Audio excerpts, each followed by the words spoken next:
दोस्तों, welcome to my YouTube channel GK Bazaar में। दोस्तों, मैं आप सबके लिए कल आ गया सौर मंडल से जुड़े कुछ महत्वपूर्ण जीके।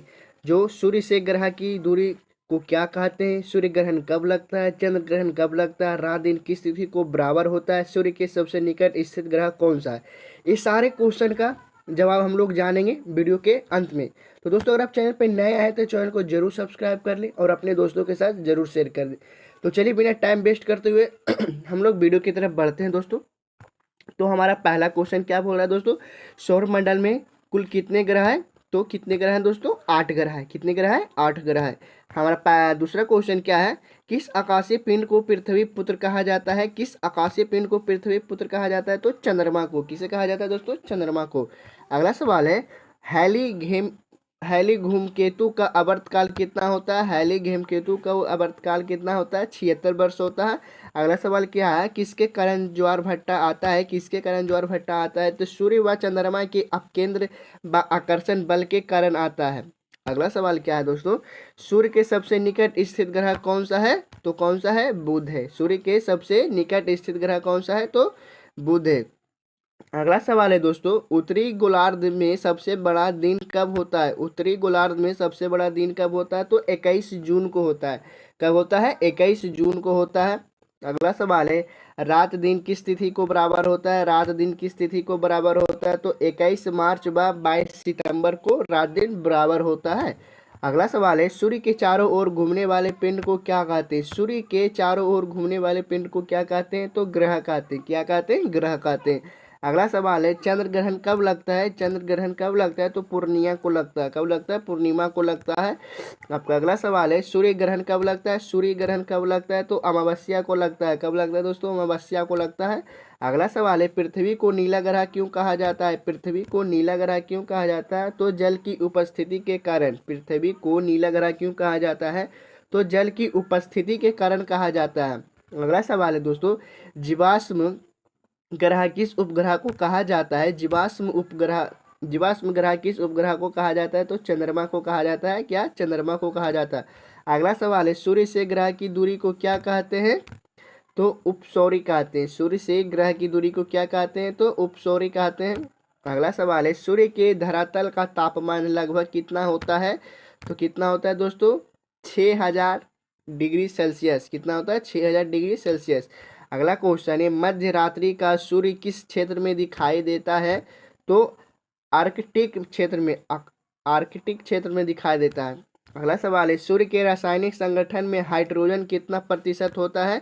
तो कितना होता है? 71% होता है। कितना प्रतिशत? 71%। पृथ्वी की बहन किस ग्रह को कहा जाता है? तो शुक्र को कहा जाता है। अगला सवाल है, किस ग्रह पर जीव रहते हैं? किस ग्रह पर जीव रहते हैं? तो पृथ्वी पर हम लोग रहते हैं, हम लोग जीव। तो हमारा अगला सवाल है दोस्तों, पृथ्वी का उपग्रह कौन है? पृथ्वी का उपग्रह कौन है? तो कौन है? चंद्रमा है। कौन है दोस्तों? चंद्रमा है। हमारा अगला सवाल है, कौन से ग्रह सूर्य के चारों ओर दक्षिणावर्त घूमते हैं? तो कौन से घूमते हैं दोस्तों? शुक्र व अरुण। शुक्र व अरुण घूमते हैं। अगला सवाल है, निक्स ओलंपिया कोलंपस पर्वत किस ग्रह पर स्थित है? तो किस ग्रह पर स्थित है दोस्तों? मंगल पे स्थित है। कहाँ है? मंगल पे स्थित है। हमारा अगला सवाल है, सूर्य के सबसे दूर स्थित ग्रह कौन सा है? तो कौन सा है? वरुण है। कौन सा है? वरुण है। तो दोस्तों, अगर आप चैनल पे नए आए तो चैनल को जरूर सब्सक्राइब कर लें यार, दिल से मोटिवेशन मिलता है। आप लोग सब्सक्राइब करते हैं तो आपके लिए वीडियो बनाने के लिए दिल से इच्छा होता है दोस्तों। सब्सक्राइब करने में थोड़ी ना पैसा लगता है। हमारा अगला क्वेश्चन है, सूर्य का चक्कर सबसे कम समय में कौन सा ग्रह लगता है? तो कौन सा लगता है?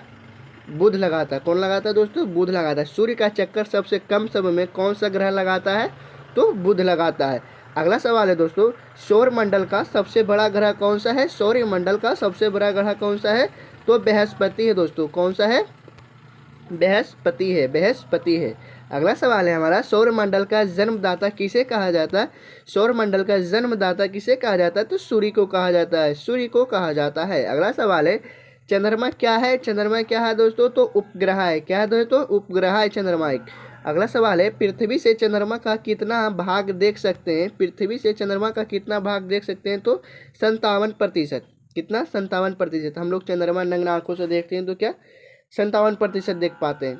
अगला सवाल है, ब्रह्मांड में विस्फोटी तारा क्या कहलाता है? ब्रह्मांड में विस्फोटी तारा क्या कहलाता है? तो अभिनव तारा। क्या कहलाता है? अभिनव तारा कहलाता है। अगला सवाल है, सौर मंडल की खोज किसने किया था? सौर मंडल की खोज किसने किया था? तो कोपरनिकस। किसने के?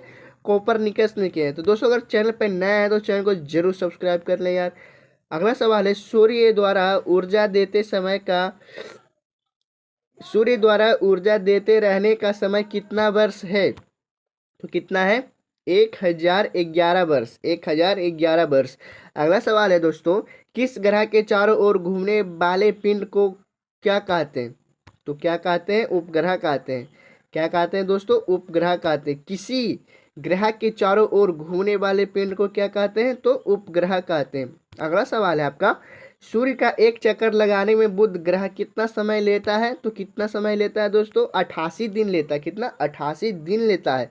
अगला सवाल है, प्लूटो ग्रह की मान्यता कब समाप्त की गई है? तो कब की गई है? 24 अगस्त 2006 को। 24 अगस्त 2006 को। चंद्रमा पृथ्वी की एक परिक्रमा कितने समय में लगाता है? तो कितने समय में लगाता है? 27 दिन 8 घंटा। 27 दिन 8 घंटा में लगाता है। अगला सवाल है, ज्वार भट्टा की स्थिति में सबसे अधिक प्रभाव किसका होता है? तो किसका होता है दोस्तों? चंद्रमा का होता है। किसका? चंद्रमा का होता है। अगला सवाल है, कौन सा ग्रह हरा प्रकाश उत्सर्जित करता है? तो कौन सा ग्रह हरा प्रकाश उत्सर्जित करता है? तो वरुण। कौन? वरुण करता है। अगला सवाल है, सी ऑफ ट्विंगलिटी ट्विंगलिटी कहाँ स्थित है? तो कहाँ स्थित है दोस्तों? चंद्रमा पर है। कहाँ है? चंद्रमा पर। अगला सवाल है, सूर्य में कौन कौन सी गैस विद्यमान होती है? तो हाइड्रोजन व हीलियम, जो कि हीलियम बहुत ही खतरनाक गैस है। अगला सवाल है, सूर्य के मध्य भाग को क्या कहते हैं? सूर्य के मध्य भाग को क्या कहते हैं दोस्तों? तो प्रकाश मंडल कहते हैं। क्या कहते हैं? प्रकाश मंडल कहते हैं। अगला सवाल है, यूरेनस की खोज किसने किया? यूरेनस की खोज किसने किया था? तो हर्शेल ने किए। क्या उनके? हर्शेल ने। अगला सवाल है, सौंदर्य का देव किस ग्रह को कहा जाता है? सौंदर्य का देव किस ग्रह को कहा जाता है? तो सूर्य ग्रह को कहा जाता है। सूर्य ग्रह को कहा जाता है। तो दोस्तों मैं फिर से बोल रहा हूँ, अगर आप चैनल पे नए आए तो चैनल को जरूर सब्सक्राइब कर लें, क्योंकि इसी तरह का वीडियो आपको इस चैनल पर मिलता ही रहेगा। थोड़ी ना सब्सक्राइब करने में पैसा लगता है, पर हमें मोटिवेशन जरूर मिलता है अगर आप सब्सक्राइब करते हैं, लाइक करते हैं, दोस्तों के साथ शेयर करते हैं। तो हमारा अगला क्वेश्चन क्या है, चंद्रमा के प्रकाश को पृथ्वी तक पहुँचने में कितना समय लगता है? तो कितना समय लगता है? 2 सेकेंड से कम। 2 सेकेंड से कम लगता है। अगला सवाल है, पृथ्वी अपने अक्ष पर एक चक्कर कितने दिनों में लगाती है? तो कितने दिनों में लगाती है दोस्तों? 365 दिन 5 घंटा 48 मिनट 46 सेकेंड। क्वेश्चन फिर से सुन लीजिए दोस्तों, पृथ्वी अपने अक्ष पर एक चक्कर कितने दिनों में लगाती है? तो कितने दिनों में लगाती है दोस्तों? 365 दिन 5 घंटा 48 मिनट 46 सेकेंड। ओके ना। अगला सवाल है दोस्तों, पृथ्वी अपने अक्ष पर किस दिशा में घूमती है? पृथ्वी अपने अक्ष पर किस दिशा में घूमती है? तो पश्चिम से पूर्व की ओर। पश्चिम से पूर्व की ओर घूमती है पृथ्वी अपने अक्ष पर। अगला सवाल है दोस्तों, रात व दिन होने का कारण क्या है? रात व दिन होने का कारण क्या है? पृथ्वी का अपने अक्ष पर घूमना। पृथ्वी का अपने अक्ष पर घूमना, तभी यहाँ रात दिन होता है। अगला सवाल है दोस्तों, भूकक्ष तल पर भू अक्ष का झुकाव कितना होता है? तो कितना होता है दोस्तों? 661/2। अगला सवाल है, सौरमंडल का सबसे बड़ा ज्वालामुखी कौन सा है? सौरमंडल का सबसे बड़ा ज्वालामुखी कौन सा है? तो ओलिपस मेसी है। अगला सवाल है हमारा, पृथ्वी द्वारा सूर्य की एक परिक्रमा को क्या कहते हैं? पृथ्वी द्वारा सूर्य की एक परिक्रमा को क्या कहते हैं? तो सौरवर्ष कहते हैं। सौरवर्ष कहते हैं। अगला सवाल है, सर्वप्रथम पृथ्वी की त्रिज्या किस वैज्ञानिक ने मापी थी? तो किस वैज्ञानिक ने मापी थी? तो इरेटोस्थनीज ने मापी थी। अगला सवाल है, पृथ्वी की तरह किस ग्रह पर जीवन की संभावना है? पृथ्वी की तरह किस ग्रह पर जीवन की संभावना है? तो मंगल ग्रह पर। यानी हम लोग पृथ्वी की तरह किस और ग्रह पर रह सकते हैं? तो मंगल ग्रह पर रह सकते हैं, संभावना है। अगला सवाल है दोस्तों, बृहस्पति ग्रह की खोज किस वैज्ञानिक ने किया था? बृहस्पति ग्रह की खोज किस वैज्ञानिक ने किया थे? तो गैलीलियो ने किए थे। कौन किए थे? गैलीलियो ने किए थे। अगला सवाल है दोस्तों, रात की रानी कौन सा खगोलीय पिंड को कहा जाता है? रात की रानी कौन सा खगोलीय पिंड को कहा जाता है? तो चंद्रमा को कहा जाता है। किसे कहा जाता है? चंद्रमा को कहा जाता है। अगला सवाल है दोस्तों, नंगी नंगी आंखों द्वारा किस ग्रह को देख सकते हैं? नंगी आंखों द्वारा तो शनि ग्रह को, यानी हम लोग नॉर्मल जो देखते हैं उस आंखों से कौन सा ग्रह को देख सकते हैं? तो शनि ग्रह को देख सकते हैं। तो दोस्तों मैं फिर से बोल रहा हूँ, अगर आप चैनल पे नए हैं तो चैनल को जरूर सब्सक्राइब कर लें यार, दिल से मोटिवेशन मिलता है आप लोग के लिए वीडियो बनाने के लिए। तो हमारा 54 क्वेश्चन क्या बोल रहा है? ग्रहों की गति के नियम का पता किसने लगाया था? तो किसने लगाया? केपलर ने लगाया। किसने? केपलर ने लगाया। अगला सवाल है, अंतरिक्ष में कुल कितने तारामंडल है? अंतरिक्ष में कुल कितने तारामंडल है? तो 89 है। 89 है तारामंडल, 89। अगला सवाल है, मंगल और बृहस्पति ग्रहों की मध्य सूर्य की परिक्रमा करने वाले पिंड को क्या कहते हैं? तो क्या कहते हैं?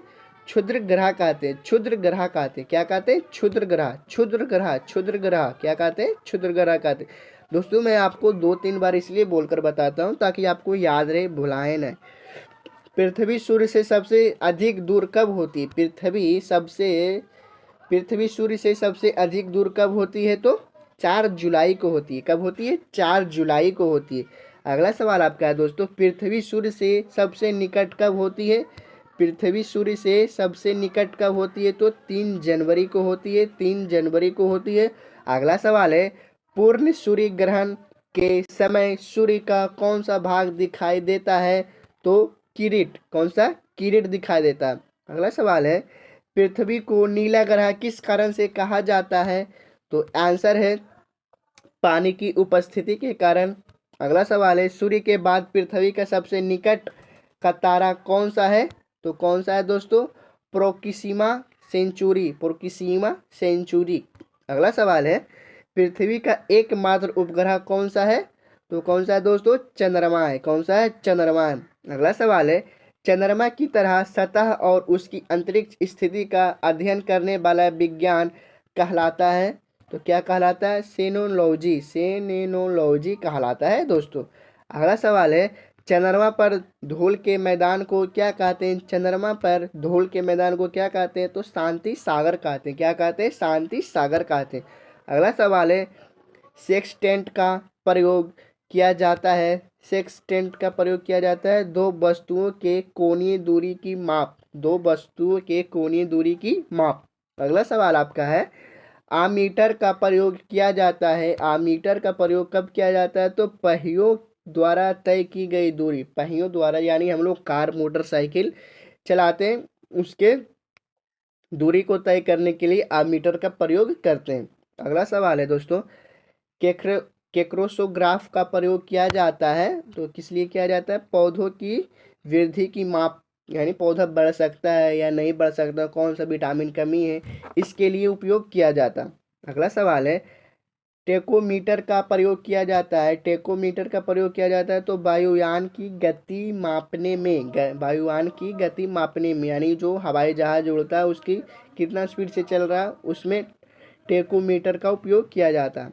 अगला सवाल है, स्फिग्मोमीटर का प्रयोग किया जाता है तो रक्त दाब का मापक के लिए। तो दोस्तों हमारा क्वेश्चन यही समाप्त होता है। तो दोस्तों मैं फिर से बोल रहा हूँ जाते जाते वक्त, अगर आप चैनल पे नए आए तो चैनल को प्लीज़ सब्सक्राइब कर लें, क्योंकि आप सब्सक्राइब करते हैं तो हमें दिल से मोटिवेशन मिलता है वीडियो बनाने के लिए, ताकि आपके लिए और अच्छे अच्छे वीडियो लाते रहें, लाभदायक वीडियो। तो मिलते हैं नेक्स्ट वीडियो में, तब तक के लिए अच्छे से पढ़ाई करते रहें। Okay bye.